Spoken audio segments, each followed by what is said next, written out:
Candidato César Nascimento é eleito prefeito por cubatenses com mais de 27 mil votos. Você vai ver também os vereadores eleitos na cidade que vão comandar o Legislativo de Cubatão no próximo ano. TSE faz balanço do primeiro turno das eleições em todo o país. Hoje tem estreia do quadro Saúde Plena e o especial Outubro Rosa com uma série de reportagens especiais. 7 de outubro de 2024, segunda-feira, vamos juntos. O seu Últimas Notícias está começando agora.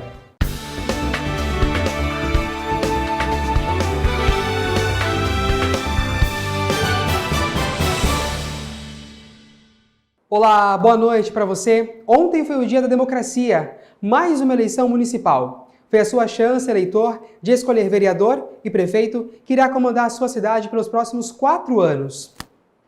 Aqui em Cubatão, nossas equipes de reportagem acompanharam o momento da votação de cada candidato que disputava o administrativo cubatense.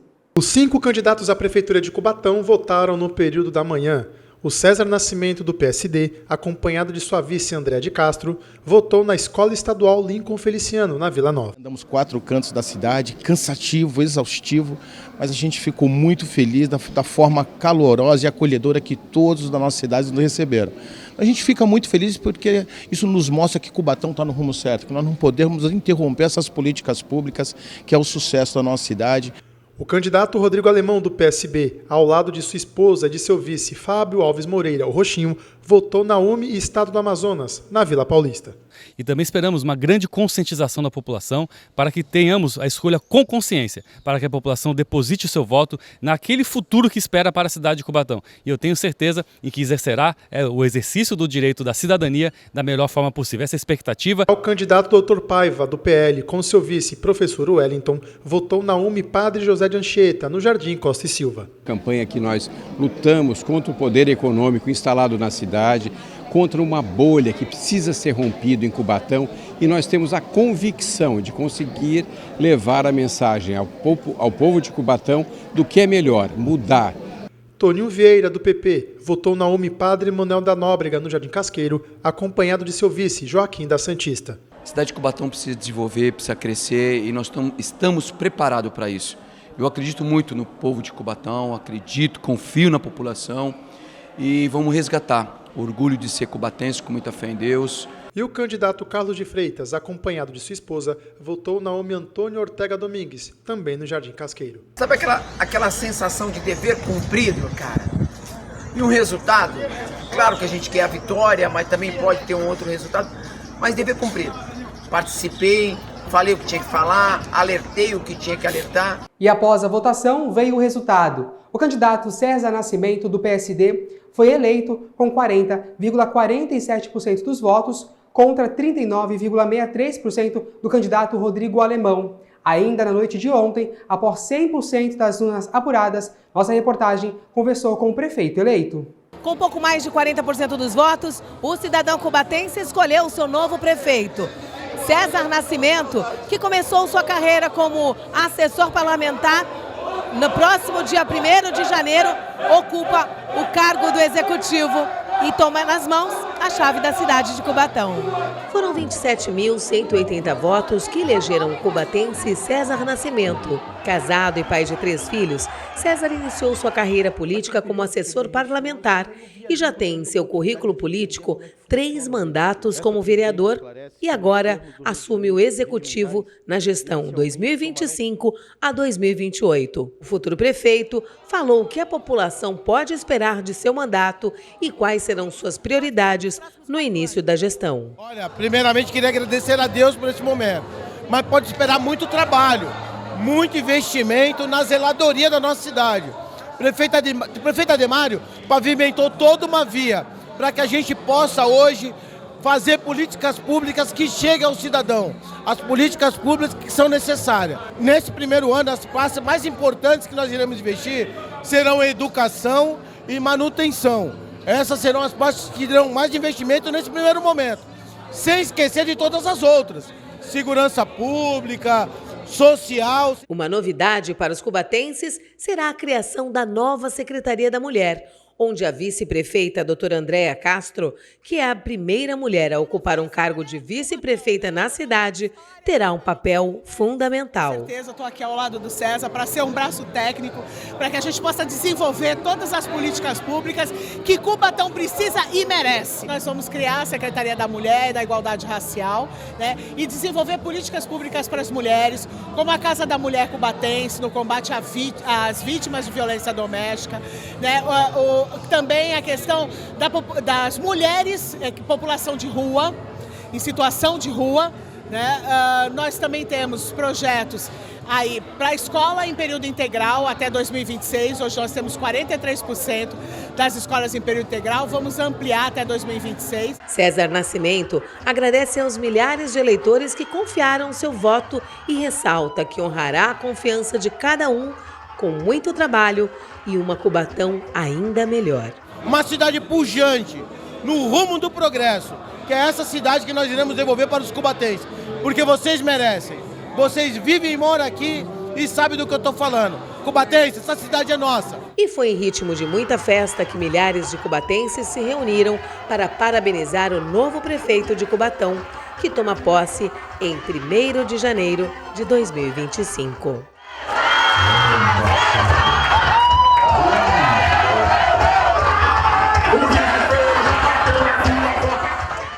E ontem a população de Cubatão não elegeu apenas um novo prefeito.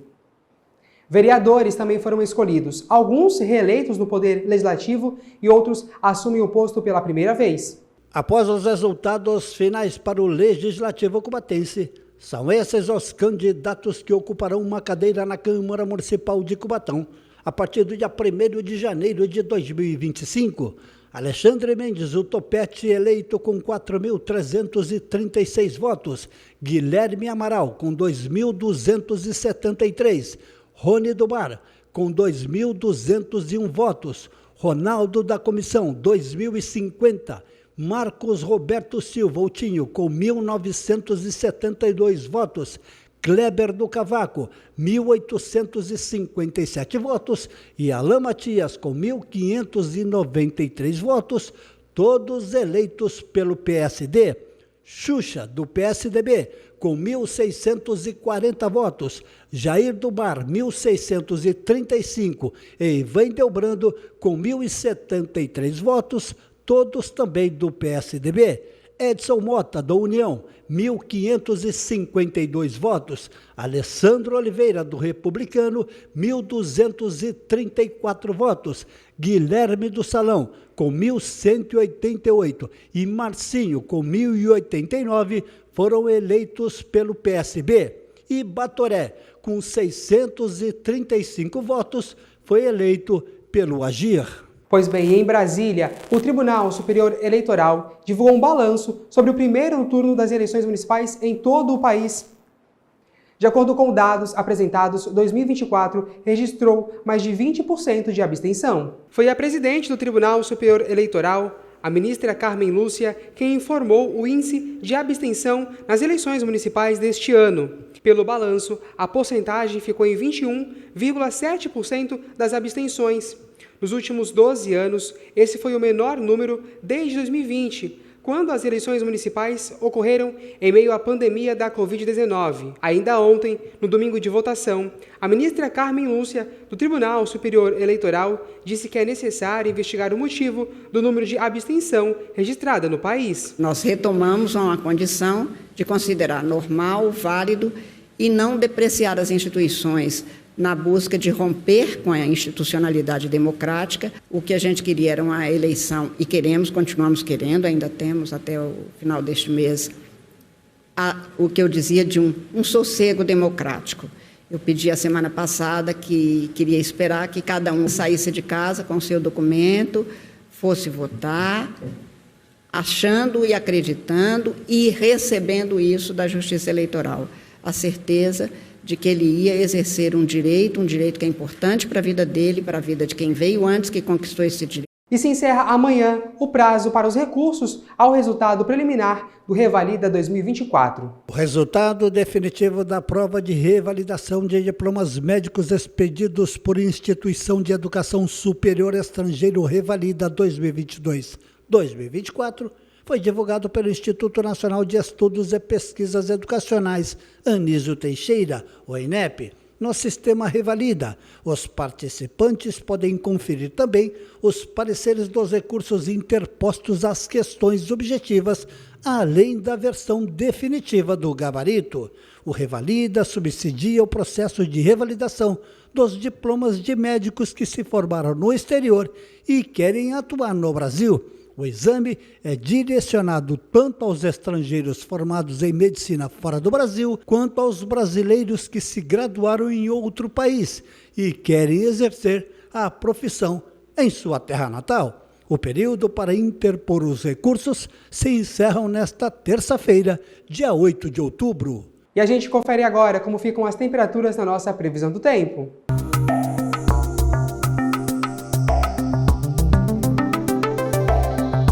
A terça-feira amanhece com sol entre nuvens e períodos de céu nublado durante todo o dia.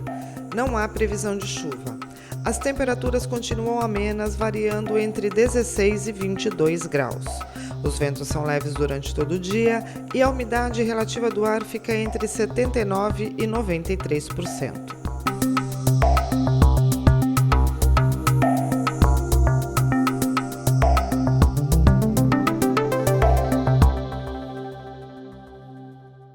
E olha, logo mais às 9 da noite, o Santos enfrenta o Goiás no estádio da Serrinha, na capital goiana.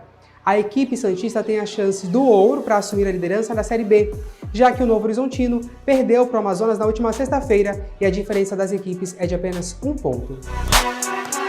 No mês de outubro rosa, aliás, nós vamos te mostrar uma linda história de superação. Você vai conhecer a Renata, que lutou contra o câncer de mama da melhor maneira possível. A gente vai conhecer a história de uma mulher que sempre foi apaixonada pela vida, desde cedo, mas passou por muitos desafios e conseguiu enfrentá-los com grandeza. Perdeu a mãe do câncer de mama e alguns anos depois recebeu o mesmo diagnóstico. A Renata vai contar tudo pra gente de como ela superou todos esses desafios. Tudo bem com você, Rê? Tudo bem. Tudo ótimo.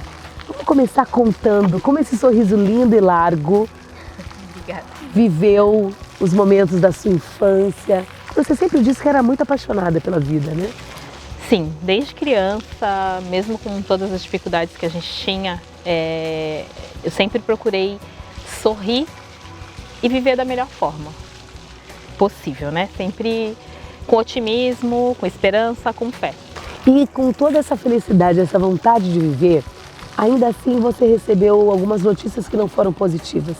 Você perdeu a sua mãe do câncer de mama. Sim, em 2004, a minha mãe, infelizmente, ela não conseguiu vencer essa batalha. Os recursos eram outros, a medicina não era avançada como é hoje, né? Uma série de fatores. O cuidado que as mulheres antigamente não tinham muito com elas mesmas, né? Isso tudo foi fator determinante para que ela não conseguisse vencer. E a gente sabe que a maneira de as pessoas lidarem com as suas emoções em momentos de dificuldades fazem toda a diferença. 15 anos depois, a Renata recebeu o mesmo diagnóstico da mãe. Você também foi acometida pelo câncer de mama. E como é que foi receber essa notícia, Rê? Olha, eu vou te falar que eu posso dizer que depois da perda da minha mãe, foi o pior momento na minha vida, porque foi um susto. Vem um filme na sua cabeça, você imagina... O que eu faço agora? E você se abate, não tem como. Você leva aquele susto, você fala o que eu faço, o que eu vou, para onde eu vou. Você se sente perdida, né? Mas eu até brinco que passados 2 dias do meu susto, do meu medo, eu resolvi levantar e falei, a minha história vai ser diferente. Em algum momento você chegou a pensar que o diagnóstico, por ser o mesmo da sua mãe, pudesse levar ao mesmo resultado? Sim. Primeira coisa que veio na minha cabeça, eu vou morrer. Do momento que você descobriu, né, o diagnóstico veio a você, como é que foi isso? Olha, Marcela, foram momentos confusos, eu confesso que foram confusos, porque como eu falei, a gente fica perdida, né? Até que eu dei o start e falei, eu vou fazer diferente, eu vou fazer essa história ser diferente e eu vou correr contra o tempo. Porque no tratamento, 80% é a nossa cabeça, como a gente reage e como a gente age. Então, mediante a essa bomba, né? Isso. A tua reação e a tua ação é que vão determinar. Porque assim, você precisa correr atrás. Porque você vai receber um não aqui, um sim ali, eu tenho que sempre ir atrás do sim. Então assim, isso foi muito claro para mim. Eu vou correr contra o tempo porque eu não vou morrer. Eu escolhi viver e eu vou fazer de tudo por isso. Aí você procurou viver com toda intensidade o que te havia a cada dia. Exatamente, porque assim, as pessoas deviam levar isso para a vida, né? Que a gente só tem hoje. Mas quando a gente se vê num diagnóstico desses, é muito mais forte. Porque o medo, ele existe. Como é que foi o processo da químio, da rádio? Como é que você encarou isso? Como é que o teu organismo encarou? Você passou por... Eu tive vários problemas, porque assim, a minha imunidade é muito baixa. Então, a cada sessão de quimioterapia que devia acontecer em 21 dias, não acontecia, porque eu não conseguia recuperar, né? Uma das coisas que me ajudava muito a recuperar era o Rio de Janeiro, que é a cidade que eu amo, né? Além de Santos. E então, entre o intervalo de quimio e outro, eu passava uns dias lá, 4 dias, 6 dias, sozinha. Se energizava no Rio de Janeiro. Sozinha, com responsabilidade, né? Sem beber, vivendo, fazendo coisas que eu não fazia antes, por exemplo, trilhas, praias novas que eu ainda não conhecia. Carregando aqui dentro mesmo a minha bateria. E aí eu voltava, eu estava melhor, conseguia fazer uma outra sessão de quimioterapia. Mas nesse percurso eu fui internada com suspeita de que a minha medula tivesse sido comprometida pelo câncer. Graças a Deus não tinha sido, era só mesmo uma deficiência da minha imunidade, né? E que a gente foi tratando no decorrer do processo. Eu falo que eu acredito muito em milagres, porque eu precisava fazer 18 sessões de químio. Eu fiz 6. Ou seja, um terço do que era proposto pelos médicos. E eu consegui, com 6 sessões de quimioterapia, reduzir o meu nódulo a praticamente nada. O seu nódulo era em que grau? Ele era um BIHARD 4, triplo negativo. Então, assim, era assustador pela minha idade, né, pelo fator idade e tudo, então era muito preocupante. A gente sabe que tanto as mamas, os seios, quanto os cabelos tem uma relação ligada à vaidade, à feminilidade. Como é que foi para você perder os cabelos, passar por aquele processo da perda dos cabelos tão lindos que você tem, né? Depois do susto do diagnóstico, o segundo pior momento foi a quimioterapia e a perda dos cabelos. Porque eu sempre tive, vocês estão vendo os cachos hoje aqui de novo, mas eles eram bem maiores, eram um cabelo assim, que tipo, tem aquela coisa da vaidade, né? Feminilidade e tal, onde a gente... Intrinsecamente ligado, né? Principalmente uma leonina, né? E aí, em 15 dias da minha primeira quimioterapia, o meu cabelo ele caiu, eu fiquei totalmente careca. Você encarou isso de que maneira? Resolveu adotar esse novo... A princípio, me assustei e falei, agora o que eu faço? Foi mais uma luta contra mim mesma. Eu não quis lenço, eu não quis lace, preferi não usar nada. Saí careca na rua. Saí, falei, seja o que Deus quiser, vamos lá. A princípio a gente se sente insegura, mas depois eu acostumei de uma forma que algumas pessoas que não sabiam do que eu estava passando achavam que era só uma mudança de estilo. Porque eu sempre falei, desde que passou o susto, que eu não estava doente, que eu tinha um problema de saúde como metade da população mundial tem, e que ia passar. E em todo esse processo, você falou dos momentos mais difíceis, qual o melhor momento que você falou? Valeu a pena ter pensado assim, ter acreditado na vida? A última radioterapia. Foi um momento assim, muito esperado, muito importante, porque... Aí a radioterapia já foram 18 dias, é uma coisa que machuca a pele, que queima. Então no último dia, ver que eu tinha aguentado forte e que eu tinha passado por mais uma etapa e que realmente tinha chegado ao fim, ali foi muito confortante, muito maravilhoso. E após esse período da radioterapia, o segundo melhor momento foram os exames, que a gente volta, né? Refaz os exames e os fatores cancerígenos, eles simplesmente, praticamente zeraram. Então, mais uma vez eu falo, eu acredito em milagre e na força da gente. Quem é a Renata antes do câncer e quem é a Renata hoje?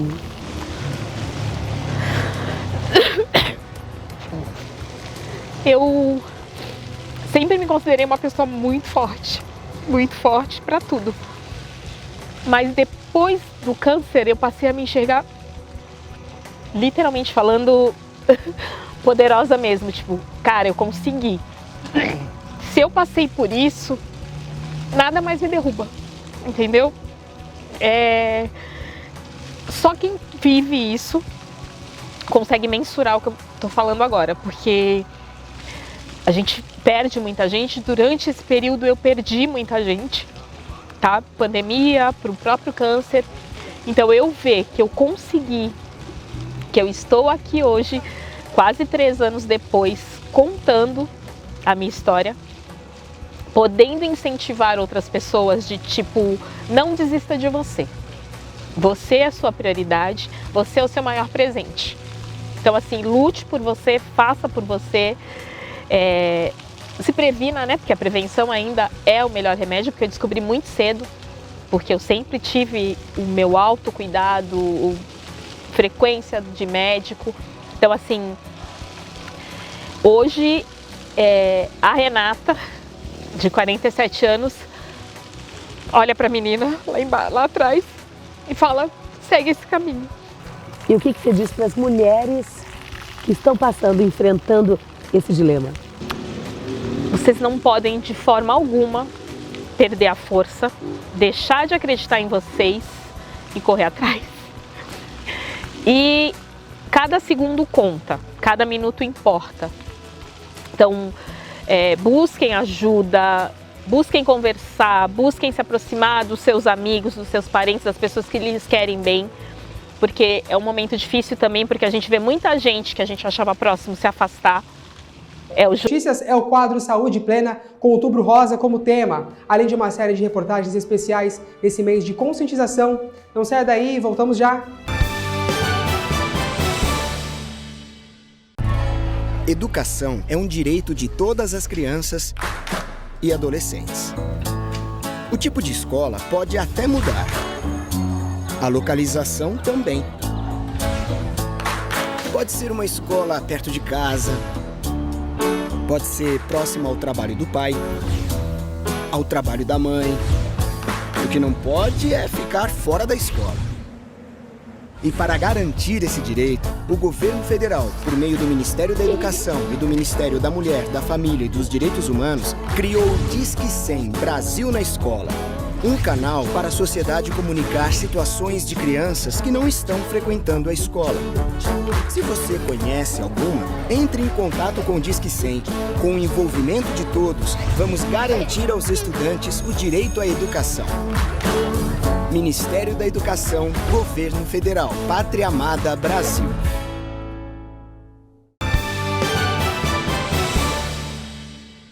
Estamos de volta com as últimas notícias e estamos no mês de outubro, mês esse que levanta uma bandeira feminina mais do que importante, a conscientização do câncer de mama.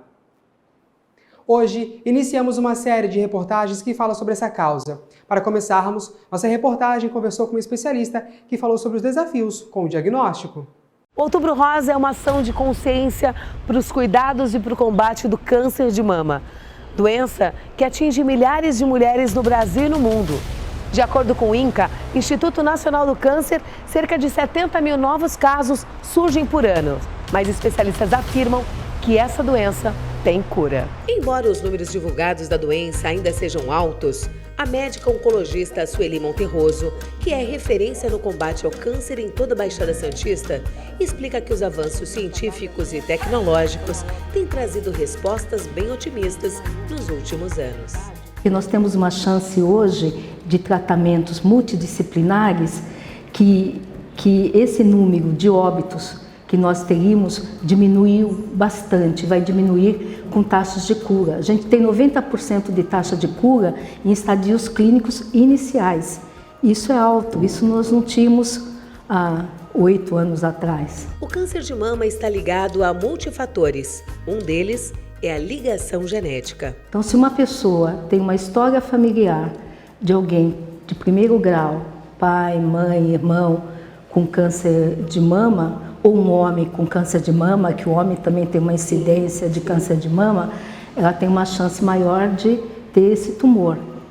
E para isso tem todo o cuidado que nós temos que ter nessa população, que tem que ser mais avaliada precocemente. Além dos tratamentos convencionais como radioterapia, quimioterapia e hormonioterapia, os pacientes podem contar com outras opções para combater a doença. Nós temos a imunoterapia, que vai ativar os linfócitos, que são células suas, eles ativam e ela vai combater o tumor. Você tem as terapias-alvos, por exemplo, nós temos na célula, todos nós temos chamado HER2, que é uma proteína, mas alguns cânceres está muito expressado, então essa célula se divide mais rapidamente. Hoje nós temos um remédio, trastuzumab, que é só para bloquear essa enzima, levando a um tratamento único para cada indivíduo. Os avanços científicos para combater a doença trazem uma nova perspectiva aos pacientes. Hoje você tem remédios para não vomitar, você tem para não cair o cabelo, as toucas térmicas geradas. Uma das recomendações fundamentais é a prática de atividade física, que contribui com a disposição, autoestima e qualidade de vida. Faça atividade, que isso melhora a tua condição física, você vai aguentar mais, por exemplo, uma quimioterapia, uma imunoterapia, qualquer outro tratamento. Com isso te dá disposição, autoestima, se sente bem, se maquiar, fazer o que poder fazer, pôr um batonzão bonito, canoagem, pilates, eu gosto muito também, e um pouquinho de musculação. Lógico que essa musculação vai ter que ter muito cuidado, dependente da cirurgia que foi realizada, né?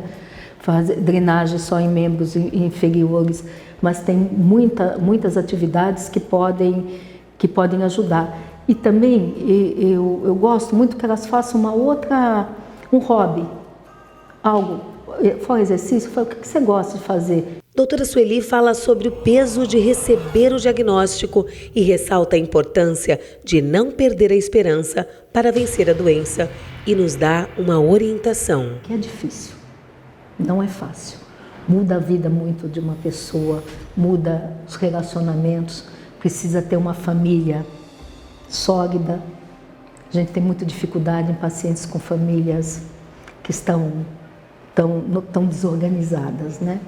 Mas que elas entendam que esse diagnóstico tem um tratamento e que elas vão ter novas chances na vida, que a vida delas não acabou no diagnóstico. Está começando uma outra etapa. A gente tem que conversar. A pessoa que tem 28 anos quer ter um filho. Então você tem que ter todo um planejamento. É muito difícil a notícia, mas depois elas vão entender no mecanismo de tratamento e de doença. Por isso tem que ser multidisciplinar. A especialista salienta a importância de olhar com leveza para o diagnóstico e seguir confiante no tratamento. Os chineses falam que quando a gente tem alguma doença, é porque a gente tem que mudar a vida da gente. Então, essa mudança que tem que ter na vida de cada uma que tem. É fácil para a gente falar quando a gente está de fora, quando está dentro, a gente sabe que é bem complicado. Mas elas têm que entender que tem muita coisa a ser feita e falar com o médico, colocar para fora, não ficar com dúvidas. A pior coisa é a pessoa ficar com dúvidas. Então a gente precisa ter alguém para dividir isso. Às vezes você não tem como dividir com um familiar, mas com uma pessoa estranha você consegue dividir, né, a angústia.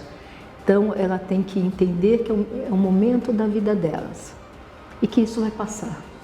Como a doutora Sueli colocou, existe vida e muita vida depois do diagnóstico. No próximo episódio da série Outubro Rosa, Produzido pela TV Câmara de Cubatão, você vai conhecer a história de Severina Macedo, uma empresária que recebeu o diagnóstico do câncer e decidiu vencer. Eu recebo a psicóloga Lidiane Chaves. Lidy, boa noite para você. Obrigado pela sua participação. Um assunto que a gente vai destrinchar bastante ao longo das próximas segunda-feiras. Seja bem-vinda. Eu que agradeço. Bom, é um assunto assim um pouco avassalador, né, para a mulher.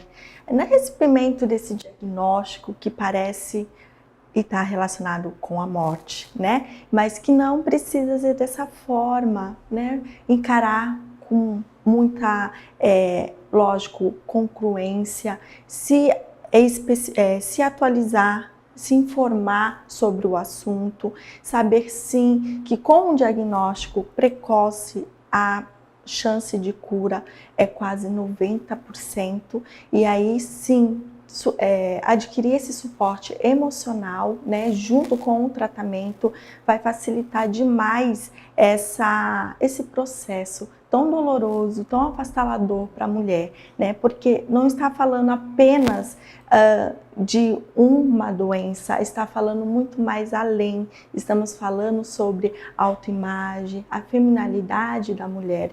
Então, a elaboração desse processo requer muita cautela, muito respeito, não somente com a doença, mas principalmente com essa mulher em atendimento constante e singular. Ele mexe de uma forma geral, né? Agora, doutora, como as pacientes, né, geralmente reagem ao descobrir a presença ali do nódulo mamário? É como um choque, né? Como, o que eu fiz? Eu sou merecedora disso? Por que isso está acontecendo comigo? Então, o primeiro sentimento é de negação, né? Eu não aceito isso, porque eu fui escolhida. E aí entra uma questão de religião, né? E não está relacionado justamente com isso. E está assim, que tem sim um caminho todo a percorrer, que tem um processo lindo, florido pela frente, através de recursos, né? Hoje contamos com muitos avanços, a medicina cada vez mais, até mesmo porque nós temos esse percentual de cura, sim, né? Então, a incerteza, o medo, a ansiedade, a depressão são fatores e sintomas que estão relacionados com o diagnóstico. A senhora acabou de falar sobre o medo, né? Mas quais são os outros fatores que acabam surgindo nesse momento? Acho que o medo é o maior de todos, mas outros fatores, né? Outros também vêm acabando surgindo aí nesse descobrimento, não é isso, doutora? Sim, como eu havia colocado, né? Não somente mexe com a feminilidade, mas tem uma outra questão que, né, deslincha nesse contexto aí que nós vamos acompanhar no decorrer dos nossos encontros, que é o quê? A autoestima dessa mulher, né? A autoimagem. Então, ter um apoio, não somente emocional, mas também uma rede familiar, né? Porque muitas vezes a negação não vem por parte da família, mas sim dessa mulher, né? Dessa paciente em tratamento, ao descobrir esse diagnóstico. E pode sim, com esse apoio, com essa rede de apoio, com a ajuda também terapêutica, né, do médico, do oncologista, todo em conjunto, porque é um trabalho né? Sim, a porcentagem é muito positiva no processo. Doutora, um outro fator que acaba entrando, né, é o choque inicial, afeta a vida cotidiana das pacientes, né? De que forma esse medo, a incerteza vai impactar na rotina, de trabalho, também com a família? Acho que é um ponto que realmente pega nesse momento, né? A partir do momento que elas têm essa notícia, elas começam a pensar nesses fatores, meu trabalho, minha família, os meus amigos, e até que ponto entra o seu trabalho, né? O trabalho de ajudar essas mulheres? Sim, nós, né, nesse caso, vamos trabalhar o quê? A ressignificação, não somente dessa mulher, mas como encarar trazer, né, o resgate dessa coragem, mostrar para ela as possibilidades de eu consigo, eu posso sim, eu vou seguir o que precisa ser feito nos protocolos, né? E vamos aí trabalhar para essa autoestima, resgate desse autoamor. Vamos trabalhar também essa segurança, como eu havia colocado lá no início, né? O preconceito, muitas vezes, né, ela se vê nessa questão da sociedade. Como que a sociedade vai me ver dessa forma? Como uma coitada, como vítima? Então, muitas das mulheres, né, em tratamento, preferem e optam por não falar, né, só depois sim do tratamento, justamente por conta desse preconceito e se colocar em papel de vítima. E a gente sabe que não é isso, é um processo de encorajamento, né, e de renovação do processo. Doutora, esse silêncio que a senhora acabou de citar, ele pode ser prejudicial para o paciente? Seria bacana que, por exemplo, ela contasse para um familiar, contasse para um amigo, para que ela tivesse um apoio, um suporte nesse momento? Seria fundamental esse suporte? Sem sombra de dúvida, né? Então, esse suporte não somente da família, um membro, não precisa ser a família toda em questão, mas de repente um colega, né, que ela se identifique, que ela tenha segurança, um profissional, né? Tem muitos aí trabalho paliativos, que podemos estar juntos, né, e que vai sim ajudar essa mulher durante o tratamento. Agora, outro ponto é o que a gente está fazendo aqui nesse especial Outubro Rosa. Até que ponto a informação chegando para essa mulher é importante, né? Das mais variadas, do médico, de um especialista, um trabalho como o da senhora, de um psicólogo, né? Até que ponto, chegando essas informações, pode ser uma forma de ajudar as mulheres, doutora? A comunicação em si, né? Como forma atrelada a essa ajuda. Vamos tirar o estigma, né? De... isso aqui vai me levar à morte, né? E não, ela precisa sim encarar de que estamos, né, em uma atualização onde a medicina está correndo assim com grandes avanços, né? Muitos avanços positivos, inclusive, e de que sim temos recursos que o pré, né, inicial de todo o tratamento, sim, vai trazer uma forma positiva de ela encarar toda essa, né, esses conflitos, essas angústias que ela está passando no início, que parece sim um caminho sem fim, mas quando ela começa a entender esse processo, né, que não somente da doença, e não vê a doença como, é até estranho falar, como doença, né, mas algo que eu estou cuidando, eu estou tratando, mas que isso vai passar, que isso vai me trazer outros olhares, outras oportunidades de enxergar a minha vida. Tá certo, doutora. Muito obrigado pelos seus esclarecimentos. Espero você na próxima segunda-feira para a gente bater um novo papo sobre as mulheres. Mais uma vez, seja bem-vinda. Muito obrigado. Eu que agradeço. Boa noite. Nossa Últimas Notícias de hoje fica por aqui. Para você, uma ótima noite. Voltaremos amanhã às 6h15. Até lá. Tchau.